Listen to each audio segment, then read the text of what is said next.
할렐루야. 거룩한 주일 아침, 여러분의 삶에 하나님의 사랑과 은혜가 충만하시길 바랍니다. 함께 하나님의 말씀 나누겠습니다. 잘못된 선택 두 번째 시간입니다. 사무엘상 8장 4절에서 11절까지의 말씀입니다. 이스라엘 모든 장로가 모여 라마에 있는 사무엘에게 나아가서 그에게 이르되 보소서, 당신은 늙고 당신의 아들들은 당신의 행위를 따르지 아니하니 열방과 같이 우리에게 왕을 세워 우리를 다스리게 하소서 한지라. 우리에게 왕을 주어 우리를 다스리게 하라 한 그것을 사무엘이 기뻐하지 아니하여 여호와께 기도하매 여호와께서 사무엘에게 이르시되 백성이 내게 한 말을 다 들으라. 그들이 너를 버림이 아니요 나를 버려 자기들의 왕이 되지 못하게 함이니라. 내가 그들을 애굽에서 인도하여 낸 날부터 오늘날까지 그들이 모든 행사로 나를 버리고 다른 신들을 섬긴같이 내게도 그리하는도다. 그러므로 그들의 말을 듣되 너는 그들에게 엄히 경계하고 그들을 다스릴 왕의 제도를 알게 하라. 사무엘이 왕을 구하는 백성에게 여호와의 모든 말씀을 일러 가로되 너희를 다스릴 왕의 제도가 이러하니라. 그가 너희 아들들을 취하여 그 병거와 말을 어겁게 하리니 그들이 그 병거 앞에서 달릴 것이며.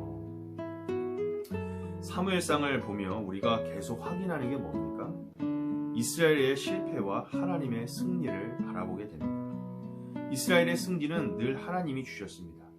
그런데 오늘 이스라엘의 장로들은 자신들이 그 시대 속에서 똑똑한 채 하고 세상의 왕을 세워 그 시대 속에서 정치적으로 경제적으로 현명한 대세를 따르는 것처럼 보였지만 사실은 하나님의 통치를 거부하고 하나님을 경외하는 태도가 없음으로 말미암아 또다시 실패의 길로 나아가는 것을 바라보게 됩니다. 이것을 통해 우리가 기억해야 할 것은 하나님의 방식을 포기하고 또다시 자신들의 방식과 고집대로 하겠다는 것은 어쩔 수 없는 인간의 죄성이며 자신이 신이 되고자 하는 교만이 아닐 수 없다라는 겁니다. 늘 우리는 교만이 패망의 선봉임을 기억하고 오늘 본문의 이스라엘과 같은 어리석은 전철을 밟지 말아야겠습니다. 하나님께서는 이스라엘의 그러한 타락한 마음을 꿰뚫어 보셨습니다.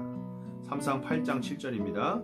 그들이 너를 버림이 아니요 나를 버려 자기들의 왕이 되지 못하게 함이니라 라고 말씀하셨습니다. 그리고는 신기하게도 하나님은 그들을 책망치 않으시고 오히려 그들이 원하는 대로 해주셨습니다. 왜 그렇습니까? 그것은 하나님이 우리에게 선택의 자유를 주셨기 때문입니다. 애초에 자유는 선택할 수 있다는 걸 의미합니다.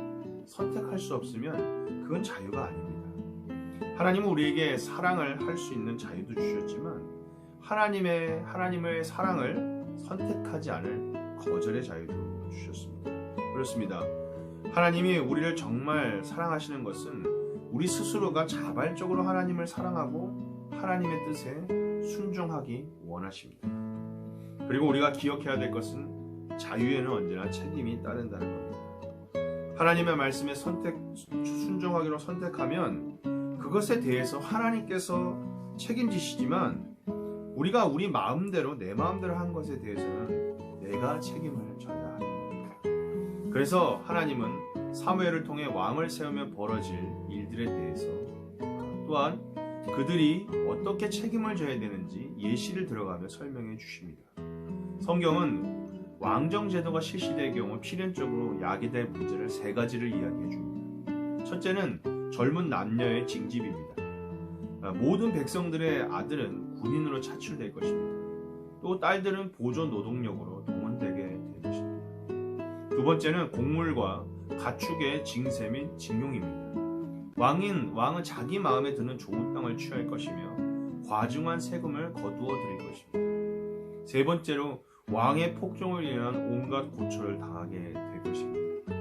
백성들을 종으로 부리며 많은 고통을 안겨줄 것이며 사무엘을 통해 그렇게 모든 것이 이루어질 것이라고 하나님께서는 세 가지의 경고를 해주셨습니다.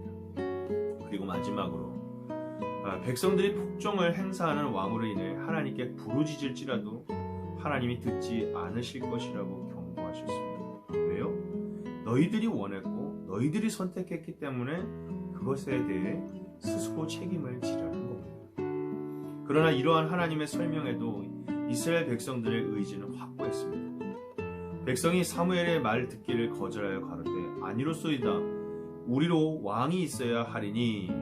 사무엘상 8장 19절입니다. 그렇습니다. 무슨 일이 있어도 왕을 세워달라고 요구합니다. 이렇게 세상 임금을 세우면 많은 문제가 생길 것까지도 하나님께서 사무엘을 통해 세세하게 알려주셨는데 이스라엘 백성들은 왜 하나님의 말씀을 듣지 않는 걸까요? 그것은 출애굽기 당시에 10가지 재앙을 당하면서도 이스라엘을 풀어주지 않은 바로의 마음과 같은 완악함 때문일 것입니다. 하나님보다 내 선택이 옳고 하나님의 방식보다 내 방식이 더 현명하다는 겁니다. 그리고 하나님의 말씀에 순종하는 것보다 내 마음대로 하는 게 내 인생에 훨씬 더 큰 이익이 생길 거라는 욕심 때문입니다. 그 총체적 완악함이 결국 영적인 눈을 가리고 귀를 막아서 결국엔 스스로 지옥의 불구덩이로 자기 자신을 밀어넣게 된 겁니다. 이스라엘의 바람대로 왕이 세워지지만 사무엘을 통해 하나님께서 경고하신 내용 또한 그들의 삶에 다 이루어지게 됩니다. 이스라엘 백성들은 세상 임금을 세우고 나서 엄청난 폭정을 향한 수많은 왕들로 인해 고통당하다가 결국 주변 강대국에 의해 멸망당하고 포로로 끌려가는 비참한 신세가 되고 맙니다. 왕을 세워달라는 자신들의 선택에 대한 철저한 책임을 지게 된 겁니다.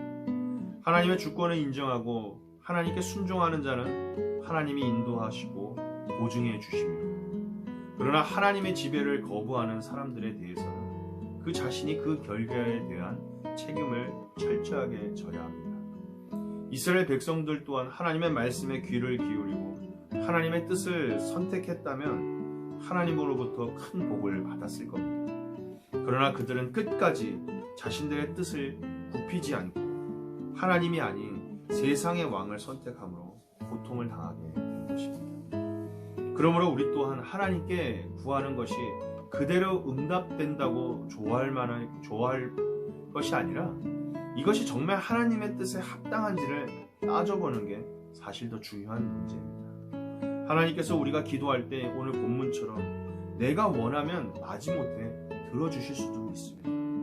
그러나 그것이 하나님이 기뻐하시는 뜻이 아니라면 사실 그것은 복이 아니라 저주가 될 수 있음을 늘 기억해야 합니다.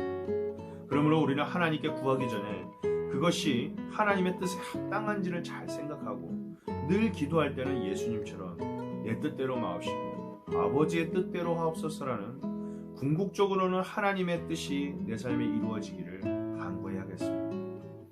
그렇습니다. 내 삶에 하나님의 뜻이 이루어지는 게 가장 좋은 겁니다. 왜요?